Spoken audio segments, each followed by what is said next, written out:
Friends ఒకసారి ఈ video చూడండి. బయటకు వెళ్ళినప్పుడు వాటర్ బాటిల్ కొనుక్కొని తాగే అలవాటు ఉంటే కొంచెం జాగ్రత్తగా ఉండండి. ఇది హాపూర్‌లో జరిగింది. తల్లి, కూతురు ఇద్దరూ జ్యువెల్లరీ షాప్‌కి వెళ్లారు. అక్కడ వాళ్ళకి దాహం వేయడంతో వాటర్ బాటిల్ తెప్పించుకున్నారు. ఆ వాటర్ తాగిన వెంటనే ఆ అమ్మాయికి వామిటింగ్స్ అయినాయి. ఆ వామిటింగ్స్‌లో బ్లడ్ కూడా వచ్చిందంట. వెంటనే హాస్పిటల్‌కి వెళ్లారు. ఆ అమ్మాయికి ఫుడ్ పైప్ అంటే ఆహార నాళం కూడా కాలిపోయిందంట.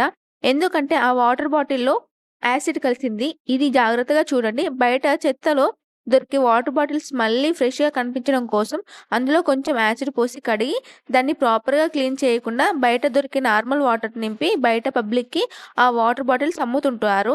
సో, బయట వాటర్ బాటిల్స్ కొనే ముందు ఈ 3 విషయాలు గుర్తుంచుకోండి.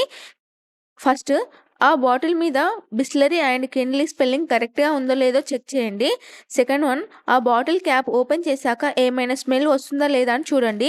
ఒకవేళ స్మెల్ డిఫరెంట్‌గా అనిపిస్తే ఆ బాటిల్‌ని పడేయండి.